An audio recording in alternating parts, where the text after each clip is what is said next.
Bible study எப்படி உருவாச்சு? ஆதி முதல் கொண்டு ஓய்வு நாள் ஆராதனை நடக்குது.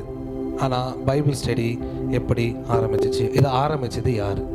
பைபிள் ஸ்டடிக்கு ஃபவுண்டர் யாருன்னா ஜீசஸ் கிரைஸ்ட். அவர் தான் ஆரம்பித்தார். எப்படி ஆரம்பித்தார்?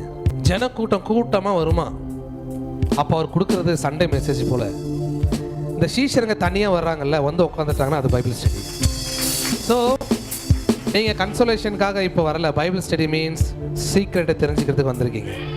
ஸோ இயேசு என்ன பண்ணியிருக்காரு? 2025 வருஷத்துக்கு முன்னாடியே பைபிள் ஸ்டடியை ரெடி பண்ணி வச்சுருக்காரு. பாருங்கள், சண்டேலாம் அந்தளவுக்கு ரொம்ப டீப்பரான சத்தியங்களை நம்ம பேசுறதில்ல. அது மேலே அப்படியே ஊமையாக சொல்லிட்டு போயிடுது.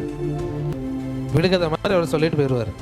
இயேசுக்கிட்ட இருந்து எந்த ஒரு வார்த்தை வந்தாலும், அது ஓமையாக இருந்தாலும் சரி, காமெடியாக இருந்தாலும் சரி, எந்த ஒரு பேச்சும் அவர்கிட்ட இருந்து என்ன சொல்கிறது, அர்த்தம் இல்லாமல் வந்ததே கிடையாதுன்னு சீஷருக்கு நல்லா தெரியும். ஸோ எல்லாம் போகிறதுக்காக வெயிட் பண்ணுவாங்க. அப்படியே கூட்டமாக வந்துடுவாங்க. என்னது என்ன அர்த்தம் எனக்கே தெரியல, இருந்தால் வெயிட் பண்ணுறா அப்படின்னு 12 பேருக்குள்ள ஒரு கான்வர்சேஷன் போகும். எல்லாம் போயிட்டாங்களா, இயேசு இருக்கிற இடத்துல உட்காந்துட்டே இருப்பார். ஏன்னா எல்லாம் போகணும், அவங்க வருவாங்கன்னு தெரியும் அவருக்கு. தனித்திருக்கையில் அப்படின்னா எல்லாம் போயிட்டாங்க, இப்போ அவர் தனியாகிட்டார்.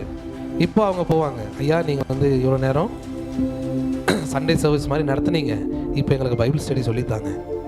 சீக்ரெட்ஸ் என்ன, நீங்கள் சொன்ன அதுக்கான அர்த்தம் என்ன, வித நிலத்தை பற்றியெல்லாம் சொன்னீங்க, அதுக்கான அர்த்தம் என்ன எனக்கு சொல்லித்தாங்க. அப்படியா, சரி உட்காருங்க, பைபிள் ஸ்டடி ஸ்டார்ட் ஆயிடுச்சுன்னு சொல்லி உட்காந்து சீக்ரெட்ஸ் சொல்லி கொடுத்தாராம்.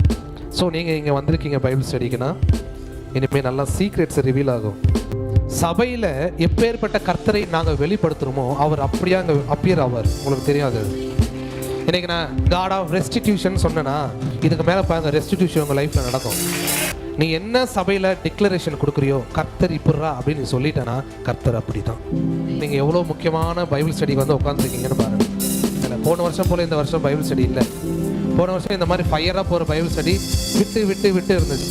ஆனால் இந்த வருஷம் எவ்ரி வெனஸ்டே லாஸ்ட்டு இயேசு ஆரம்பித்த ஒரு ஆரம்பத்தில் நீங்களும் இப்போ தான் உட்காந்துருக்கீங்கன்னு அர்த்தம். இந்த பைபிள் ஸ்டடி பல ஜெனரேஷனில் பார்த்துச்சு. வா, ஆவியான ப்ராஃபஸியாக சொல்கிறாரு, இந்த பைபிள் ஸ்டடி அங்கங்கே நடக்கிற பைபிள் ஸ்டடிஸ் எல்லாம் பல ஜெனரேஷனை பார்த்துருச்சு. ஆனால் இங்கே நடக்கிற பைபிள் ஸ்டடியில் கலந்து கொள்கிற ஜெனரேஷன் இருக்கு பாருங்கள், இது டோட்டல் டிஃப்ரெண்ட் என்றார் ஆவியானவர். இந்த ஜெனரேஷன் மாதிரி பூமியில் சில ஜெனரேஷனில் பார்த்துருக்க முடியாதுன்னு சொல்கிறார் ஆவியானவர். We are different.